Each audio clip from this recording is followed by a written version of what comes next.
Hey there, Brad Castor from GreatOptionTradingStrategies.com. I've got a fun video for today because it's both practical and philosophical.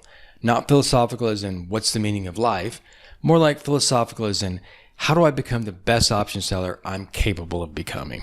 So in this video, I want to go over a few things. I want to go over a super successful 2-day put selling trade we entered and exited this last week, how we came up with the trade, the number one lesson or concept that the trade has to show us, and then finally, stick around for this because I'm going to make the case that if you really want to excel as an option seller, and believe me, I think most people are capable of doing that. Once they cut through all the noise and the groupthink that's out there, if you really want to excel as an option seller, then you'll reject conventional wisdom and embrace a specific mindset that I'm going to describe. And if anything we go over today resonates with you and you'd like more of these think for yourself, contrarian type resources, be sure to check out the link below to the Great Option Trading Strategies downloadable library page, or you can sign up directly for my daily option tips and insights newsletter. Okay, let's get started. So on Monday, March 2nd, 2025, with Block, or ticker XYZ, trading at $60.28 a share, we sold $55 puts expiring on March 20th for 95 cents a contract. After commissions and fees, that works out to be a 34.61% annualized ROI projected over the following 18 days until expiration. However, 2 days later, with Block trading at $64.87 a share and running into resistance around the $65 share price level, we were able to buy to close those puts for just 33 cents a contract. In other words, we were able to lock in nearly 2/3 of our max potential gains in just 2 days. Coupled with the resistance that the stock was hitting, it was a no-brainer to exit. And because of how much premium we were able to lock in, along with the abbreviated holding period, well, as you might expect, that exploded our final annualized ROI, which was an astonishing 201.61% over 2 days. As always, I view the annualized metric as the most accurate way to gauge your trade's performance, as it's basically a money speedometer telling you how fast your money is making more of itself. True, this trade didn't travel for very long, just 2 days, but during those 2 days, it was a rocket. This was also our 9th official leverage investing club trade we've closed so far in 2026, all winners of course, and our second this year that produced triple-digit annualized returns. And last year we officially closed 46 trades, all of them winning trades too, and 91.3% of them, or 42 of the 46, resulted in either double or triple-digit annualized returns. I've added links to the 2025 trading history and the 2026 trading history year to date in the description section below if you want to check that out. How we came up with the trade. Okay, so was this trade luck? Randomness? Was this trade entry based on the results of some extensively back-tested combination of a certain delta and days until expiration? No, not at all. Here's what actually went down.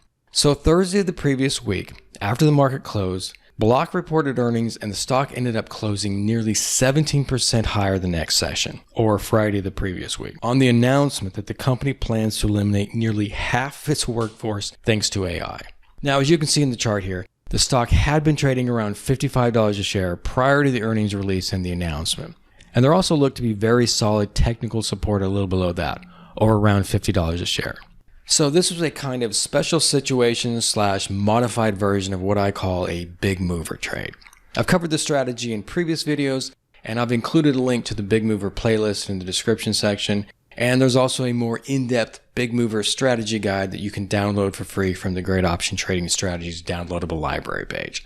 But basically, sometimes when a stock makes a big move, and it can be up or down, things will line up very nicely for a low-risk, short-duration trade with an attractive payout.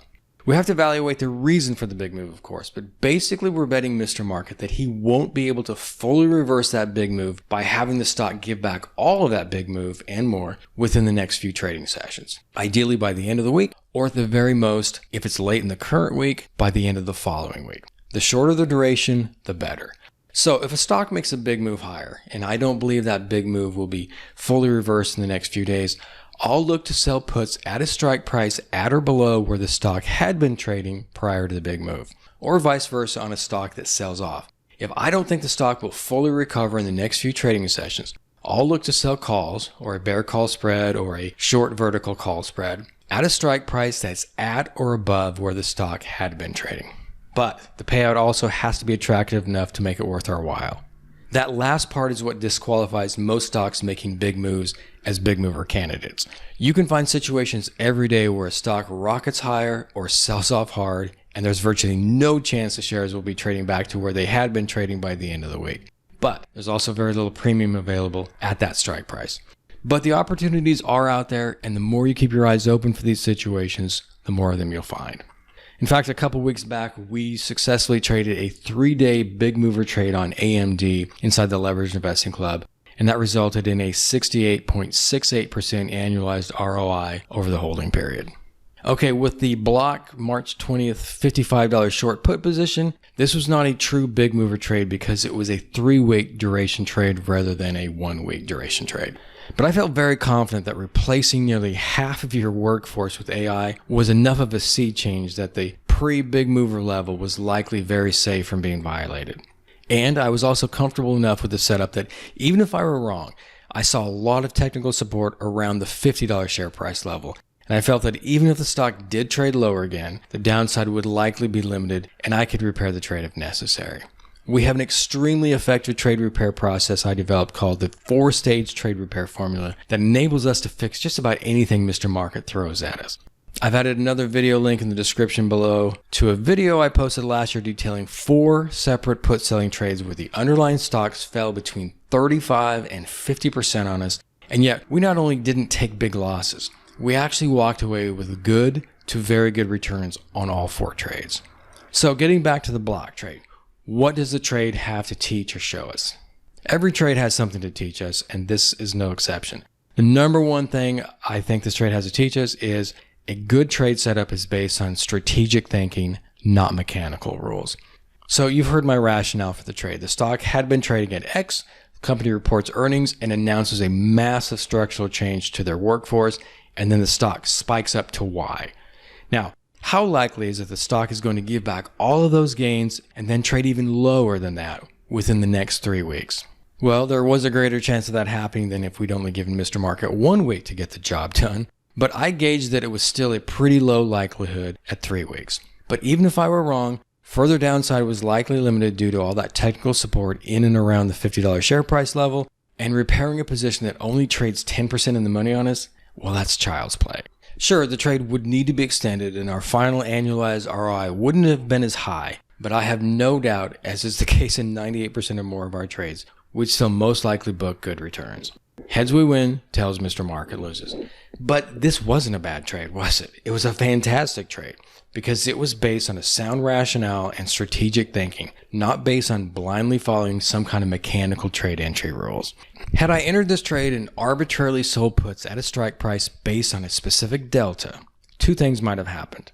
First, I might have gone with a lower strike price and left a lot of money on the table. Yes, I would have loved it if the $50 strike price, where I saw lots of technical support, I would have loved it if that had paid out more, but for the reasons we've already gone over, the $55 strike also made a lot of sense. Or, due to some slavish devotion to Delta, I might have gone with a higher strike price, but where there was less safety.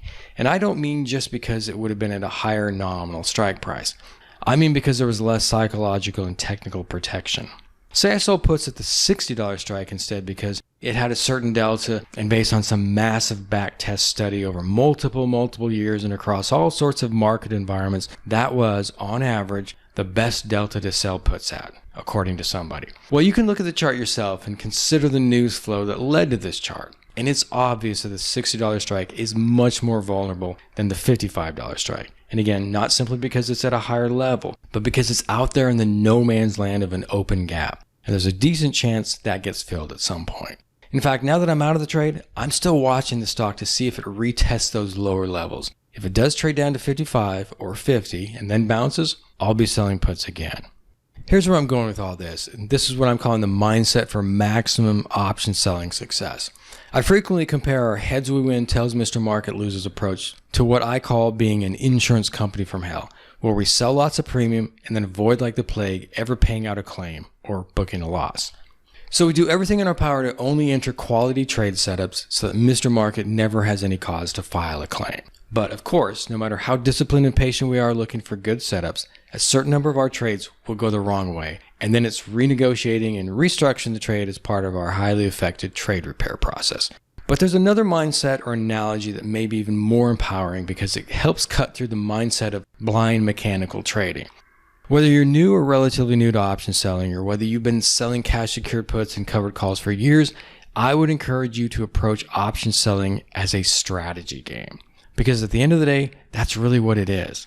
In addition to the insurance company from hell model, I've also compared our approach to option selling inside the Leveraged Investing Club as a strategy game that I call Wall Street Tycoon, which I've described as a combination of chess, poker, and your favorite board game from the 1970s. Now, it's not a game because it doesn't matter or because you don't take it seriously. It's a game because it's fun and strategic and rewarding. That's how it's supposed to feel. And when you're in that flow state, that's exactly how it does feel. And once you understand the rules and what your advantages are and how to exploit those advantages to their fullest, there's no better feeling in the world. And best of all, it's a game that rewards strategic thinking over mechanical decision making.